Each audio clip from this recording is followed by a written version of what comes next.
رحمت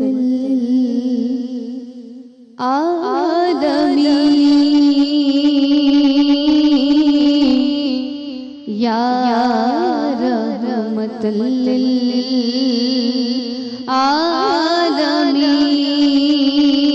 للعالمین الہام جامع ہے تیرا قرآن امامہ ہے تیرا منبر تیرا عرش بری یا رحمت للعالمین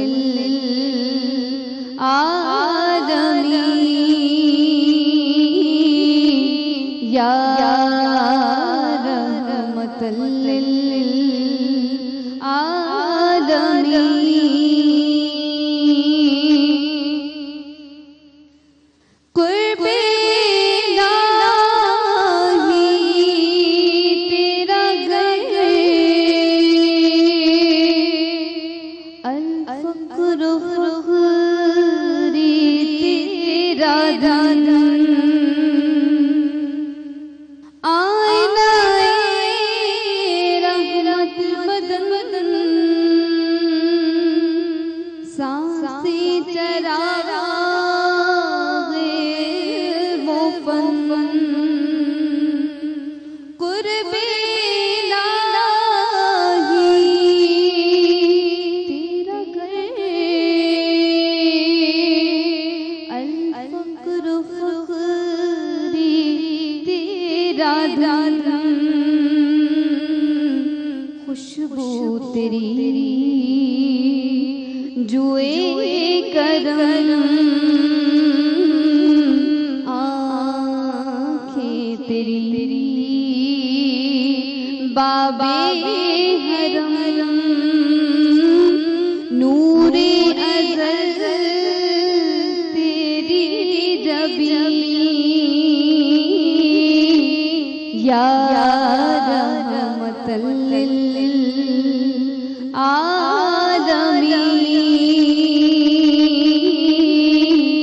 یا رحمت للعالمین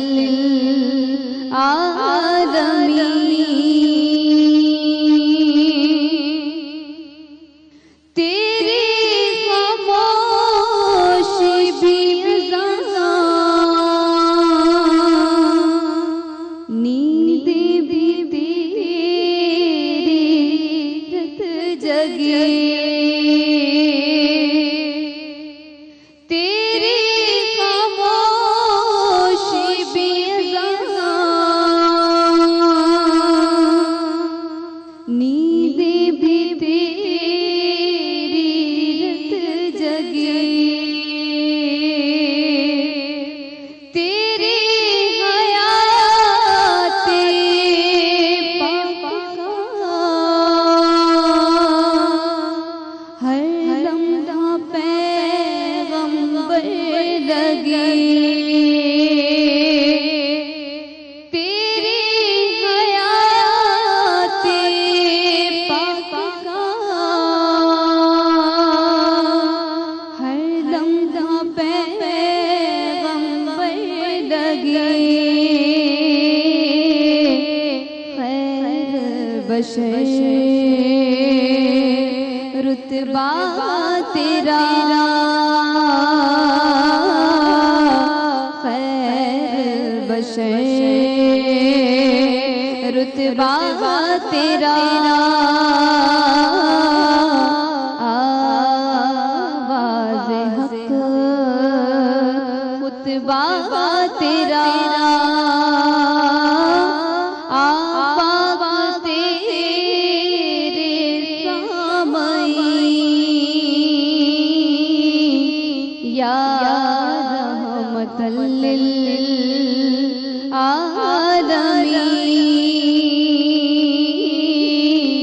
یا رحمت للعالمین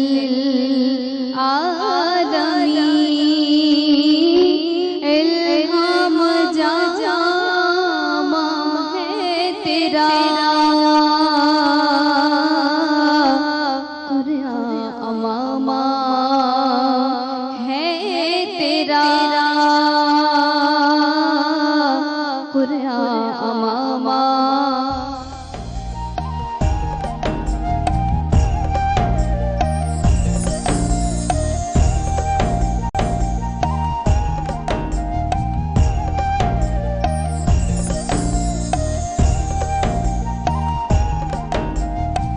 خوش آمدید. رمضان عشق ہے سحری ٹرانسمیشن, اور آپ لوگ بھی اپنے گھروں میں سحری کر رہے ہوں گے. ہمارے یہاں پہ بھی چونکہ اس وقت سحری کے لیے سب لوگ مصروف ہیں. آج ہم نے جو ٹاپک رکھا ہوا ہے, جو موضوع جس کے اوپر بات کریں وہ ہے شرک. اور یہ ہے کیا توحید, اس کی کیا ضرورت ہے. اچھا, بات ہم نے ابھی ادھوری تھی, ہماری بیچ میں تھی, لیکن کیا بہت سارے لوگ جو یہ مانتے ہیں کہ ہم فلاں دربار پہ چلے جائیں, فلاں بازار پہ چلے جائیں, وہاں جا کر ہم دعا مانگیں, کیا یہ اس زمرے میں آئے گا یا یہ اس سے فرق کوئی چیز ہے؟ بسم اللہ الرحمن الرحیم.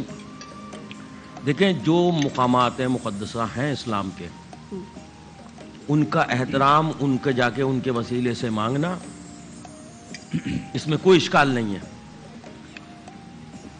برادران اہل سنت کے مفتی, ماشاء اللہ سے ساری دنیا میں تبلیغ کی ذمہ داری اٹھانے والے ڈاکٹر صاحب موجود ہیں یہاں پر. وسیلہ جائز ہے, مقامات مقدسہ کا ہو یا ان ہستیوں کا ہو جو اتباع ختمی مرتبت میں زندہ رہے اور اسی پہ زندگی کا اختتام کیا. میں جو اس وقت گفتگو کر رہا تھا, اس وقت آپ کے ایک جملے کو میں ذرا سا وضاحت کر دوں. میں آپ نے جب پروگرام کی ابتدا کری تو اس میں کہا آپ نے کہ شرک نہ کرے بندہ, اس کے علاوہ جو گناہ مرضی آئے کرے میں سب گناہ معاف کر دوں گا. اللہ نے کہا میں سب گناہ معاف کر دوں گا, شرک معاف نہیں کروں گا. تو اس کا مطلب یہ اللہ نے کہا کہ خدا نخواستہ نعوذ باللہ من ذالک گناہ کی اجازت دے دی کیا؟ بالکل. یہ کہا جاتا ہے, یہ ایک سمجھانے کے لیے کہا گیا کہ دیکھیں تم خاکی ہو, تم قدرت رکھتا ہے جس چیز کو مرضی بخش دے, لیکن یہ ایک گناہ وہ ہے جس پہ اس کا وعدہ ہے کہ اس کو ہرگز نہیں بخشے گا. میں یہ عرض کروں گا آپ سے کہ جب یہ حدیث بیان کی جائے, اس کے ساتھ اس کی تفصیل بھی دی جائے. سر یہ حدیث نہیں, قرآن پاک کی آیت مبارکہ ہے, قرآن مجید کی آیت مبارکہ. جب یہ کی جائے تو ساتھ میں اس کی تشریح بھی دی جائے کہ دیکھیں گناہ کی اجازت تو اللہ دے نہیں رہا, نعوذ باللہ. ہمارا تو ایمان ہی نہیں کہ اللہ کو کسی گناہ کی اجازت دے دے گا. نہیں, اس کو ایک تشبیہ سمجھ لو, اس کو ایک وہ سمجھ لو کہ کوئی بھی گناہ, بڑا بڑا انسان گناہ گار ہے, گناہوں سے بچ نہیں سکتا. وہ معصومین کی ذات تھی جو گناہوں سے مبرہ تھی, لیکن ہم انسان ہیں, ہم سے ہوگا گناہ. اس نے کہا میں بخشوں گا, لیکن جان بوجھ کے جو گناہ کرو اس گناہ پہ تم قائم رہو. اس گناہ کبیرہ اس کو معاف نہیں کروں گا کہ تمہیں آخری وقت تک توفیق نہیں ہوئی کہ میری بارگاہ میں آ کے تم مجھ سے توبہ کرتے, پناہ مانگتے, اپنے گناہوں سے تائب ہو کے میرے پاس آتے. تم آخری سانس تک اگر اپنے گناہوں پہ جمے رہو گے, میں معاف نہیں کروں گا ایسے شخص. سر آپ نے کہا وسیلہ, تو میں اس میں ایک چیز پوچھنا چاہ رہی ہوں. حضرت عیسیٰ علیہ السلام, ان سے بڑا تو کوئی نبی, پھر مادرزاد نبی, پھر بغیر باپ کے پیدا ہوئے نبی, یعنی روح اللہ. ہاں, حضرت عیسیٰ علیہ السلام روح اللہ. تو اب ان کے بارے میں اگر لوگ ایک حد سے زیادہ وہ تجاوز کرتے ہیں ان کے احترام میں اور زیادہ مبالغہ کرتے ہیں, تو اللہ تعالیٰ نے ان کو بھی روک دیا ہے کہ جن کو تم اللہ کے علاوہ پکارتے ہو وہ شریک. تو ہم بھی تو بعض اوقات احترام کرتے ہیں بہت زیادہ, تو اس احترام کی حد کیا ہے, اس کا درجہ کیا ہے جہاں پہ آ کے ہمیں رکنا ہے, اور جہاں سے ہم خدا نہ خواستہ کسی اللہ تعالیٰ کی شان میں بے ادبی کے گستاخ نہ ہو جائے. میں آپ سے ایک بتاؤں, قرآن مجید برہان رشید کو پڑھیں تو دو لفظ زیادہ استعمال ہوتے ہیں. ایک ہوتا ہے بِإِذْنِ اللَّهِ, ایک ہوتا ہے من دون اللہ. من دون اللہ. ہاں, بِإِذْنِ اللَّهِ کی جب ہم بات کرتے ہیں فَأَنفِخُ فِيهِ فَيَكُونُ طَيْرًا بِإِذْنِ اللَّهِ وَأُبْرِئُ الْأَكْمَحَ وَالْأَبْرَصَ وَأُحْيِي الْمَوْتَى بِإِذْنِ اللَّهِ, کہ میں مٹی کی مورت بناتا ہوں, پھونکتا ہوں تو پرندہ بن جاتا ہے. میں برس کے مریض کو ہاتھ لگاتا ہوں وہ شفا یاب ہو جاتا ہے. میں مادر زاد اندھے کو ہاتھ لگاتا ہوں تو اس کی بینائی لوٹ جاتی ہے. لیکن کس طرح؟ بِإِذْنِ اللَّهِ. اور اللہ خود فرماتا ہے فَيَكُونُ طَيْرًا بِإِذْنِي وَتُبْرِئُ الْأَكْمَحَ وَالْأَبْرَصَ بِإِذْنِي وَيُخْرِجُ الْمَوْتَى بِإِذْنِي, کہ میرے اذن سے سب کچھ کام کرتا ہے. لہٰذا معلوم ہوا کہ اذن اللہ کا ہوتا ہے اور عمل بندہ کر رہا ہوتا ہے. صحیح. اور ایک ہے من دون اللہ, یعنی کہ اللہ کے مقابل کسی کو پکارنا, اللہ کے مقابل کسی کو ہیلپر سمجھنا. کفار و مشرکین مکہ یہی تو کرتے تھے, اللہ کے مقابل ان چیزوں کا تصور کرتے تھے. تو ہم اللہ کے مقابل نہیں بلکہ بِإِذْنِ اللہ, اللہ کے اذن اللہ نے جن کو جس طرح کہا من ذا الذی یشفع عنده الا باذنہ. اگر کوئی پڑھے من ذا الذی یشفع, اتنی آیت پڑھے تو اس کا مطلب ہے کوئی شفاعت نہیں کرے گا. من ذا الذی یشفع عنده الا باذنہ, لیکن جس کو اللہ تبارک و تعالی اذن عطا فرمائے گا. اور آپ نے کہا مزارات پر جانے کے, دیکھیں قرآن مجید اذن حضور پاک صلی اللہ علیہ وسلم کو ہی عطا کیا جائے گا.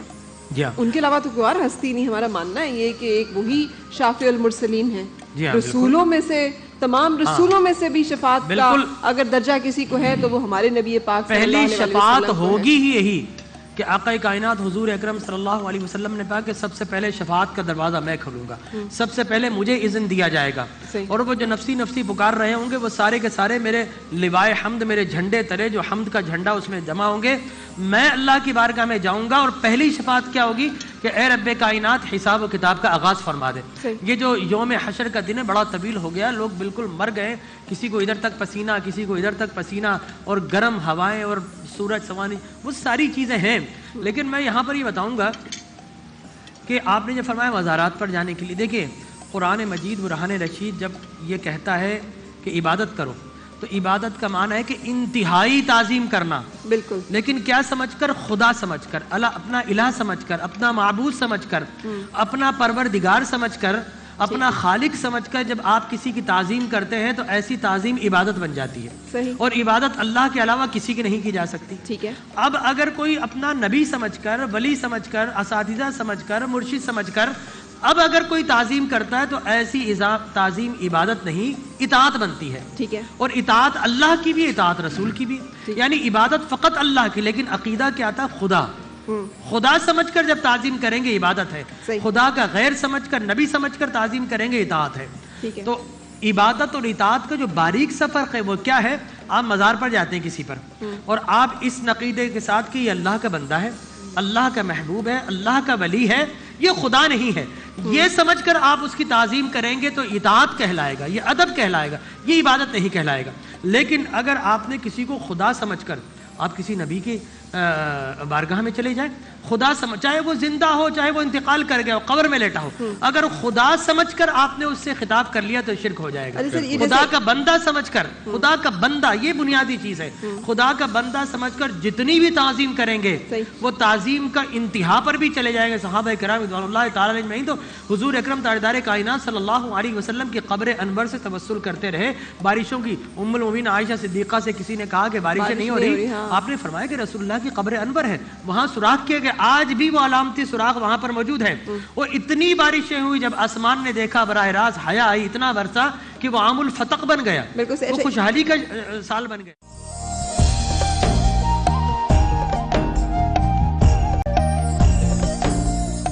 سمجھنے کے لیے میں کوٹ کر کے آپ کے سامنے پیش کریں تاکہ آپ اسے زیادہ بہتر سمجھا سکیں، اسی آیت مبارکہ کو جس کو میں نے شروع میں بھی رکھا تھا، اور انہوں نے اللہ کو چھوڑ کر اپنے عالموں اور مشائخ کو رب بنا رکھا ہے۔ یہ سورۃ التوبہ، یہ کیا ہے؟ من دون اللہ، اللہ کو چھوڑ کر، من دون اللہ، ہاں جی، یہ بنیادی چیز ہے، اللہ کو چھوڑ کر۔ اس کی تشریح میں ترمذی اور امام ابن کثیر نے بھی جو ایک اس کی تفسیر ہے کہ اس آیت قرآنی میں احبار اور رہبان کے الفاظ ہیں، تو عدی بن حاتم نے جو کہ نصرانی تھے، انہوں نے قرآن کے اس بیان کے بارے میں نبی پاک صلی اللہ علیہ وسلم سے وضاحت پوچھی کہ کہنے لگے کہ ہم نے اسلام سے پہلے کبھی احبار اور رہبان کو رب نہیں بنایا تھا، ہم جیسے جو آپ کہہ رہے ہیں، ہم انہیں نہیں مانتے تھے اللہ کے علاوہ، پھر قرآن نے ایسا کیوں کہا؟ تو اس پر نبی پاک صلی اللہ علیہ وسلم نے عدی رضی اللہ تعالیٰ عنہ سے دریافت کیا، کیا یہود و نصارہ ان پیشواؤں کو حق نہیں دیتے تھے کہ وہ جو حکم دیں اسے مان لیا جائے، اور حلال و حرام کے بارے میں بھی حکم جاری کرنے کا انہیں اختیار نہیں دے رکھا تھا، اور کیا ان کے احکامات پہ عمل نہیں کیا جاتا تھا؟ تو عدی بن حاتم رضی اللہ تعالیٰ عنہ نے تصدیق کی کہ بالکل ایسا ہی ہے، انہیں حکم کا اختیار حاصل تھا۔ تو نبی پاک صلی اللہ علیہ وسلم نے فرمایا یہی ان کو رب بنانا ہے، قرآن نے اسی معنی میں ان کی ربوبیت کی بات کی ہے۔ وَلَا تَقُولُوا لِمَا تَصِفُ أَلْسِنَتُكُمْ هَٰذَا حَلَالٌ وَهَٰذَا حَرَامٌ لِتَفْتَرُوا عَلَى اللَّهِ الْكَذِبَ۔ قرآن میں اللہ نے واضح فرما دیا کہ کسی کو طاقت نہیں، یا تو اللہ کو یہ ہے یا اس کے نبی کو ہے، جس طرح فرمایا کہ یحل لهم الطیبات ویحرم علیہم الخبائث، یہ نبی ہے جو تم تو ناپاک چیزوں پر تمہارے کو حرام کرتا ہے، حلال اور پاکیزہ چیزیں تمہارے لیے حلال کرتا ہے۔ یہ مقام دیکھیں، دو چیزیں، فعال لما یرید، اللہ کی شان کہ جو کہتا ہے وہ ہو جاتا ہے، اور نبی کی شان یہ ہے کہ آپ نے جو فرما دیا وہ دین بن جاتا ہے۔ تو جو لوگ یہ سوچ کے جاتے ہیں کہ یہاں سے ہمیں بیٹے مل جائیں گے،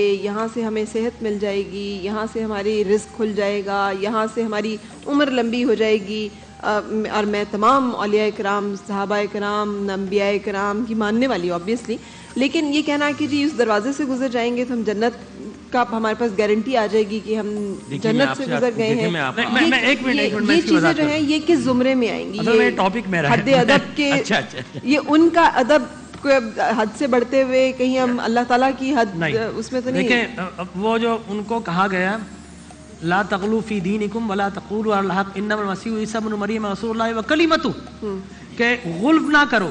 غلف کیا تھا کہ انہوں نے عیسیٰ ابن مریم کو اللہ کا بیٹا بنا لیا. نہ اللہ کے برابر کسی کو بناؤ، نہ اللہ کا بیٹا کسی کو بناؤ، نہ اللہ کے مقابل کسی کو بناؤ. ہم نے نبی کو اللہ کا عاجز سمجھا، ہم نے نیاز مند سمجھا، ہم نے ولی کو اللہ کا بے نیاز تو اللہ کی ذات ہے، ٹھیک ہے نا، نہ اللہ کا مقابل کیا. یہ وہ ساری صورتیں ہیں جس کو غلب کہا گیا. ورنہ صحابہ کرام رضوان اللہ تعالی علیہ مجمعین نے نبی کے ادب میں حد کر دی. اگر مجھے آپ 1 گھنٹہ دیں تو میں صحابہ کے ایسے ایسے واقعات بتا دوں جس کو عقل تسلیم کرنے سے انکار ہے. نبی کے ادب میں جس طرح کل مولانا نے کہا تھا کہ وہ ٹھوکر لگی، صحابی حضور کے بعد اس جگہ ٹھوکر کھا کر گئے، تو پوچھا کیوں ٹھوکر کھا رہے ہو؟ کہ میں نے رسول اللہ کو ایسا کرتے دیکھا تھا.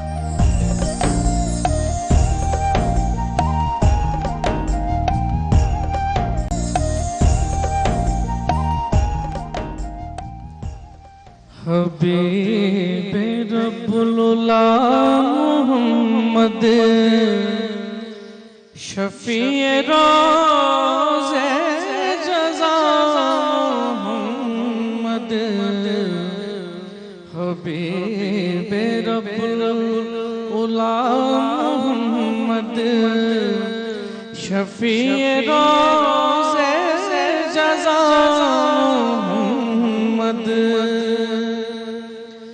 حبیب رب العلا محمد شفیع روز جزا محمد، نگاہ کا مدعا محمد، خیال کا آسرا محمد، یہی ہے زخم جگر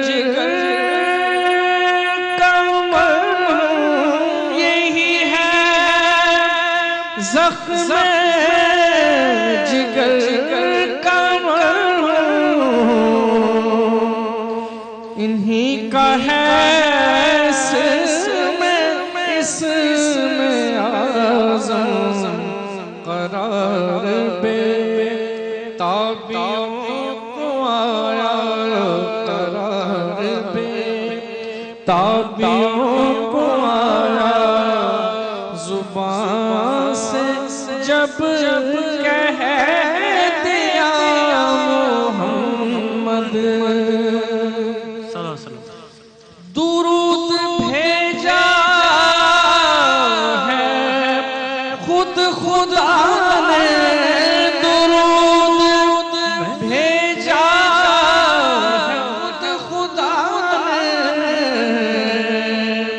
رموز کو کہ کون جانے، رموز کو کہ کون جانے، کہیں وہ محبوب کبریا تھے، کہیں وہ محبوب کبریا تھے، کہیں لقب کا تھا محمد،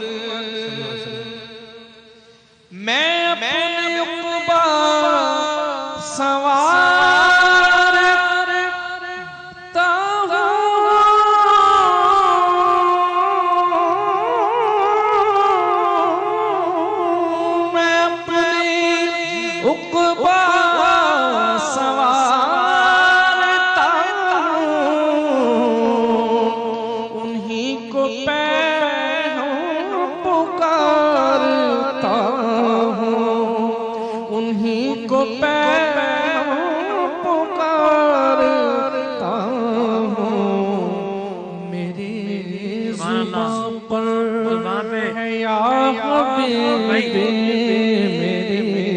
زبان پر ہے یا حبیبی میرا وظیفہ ہے محمد، زبان پہ محمد کا نام آگے لنک کر دیجئے اس کو، صلی اللہ علیہ وسلم. میری زبان پر ہے یا حبیبی میں اپنے عقبہ سوارتا ہوں، انہی کو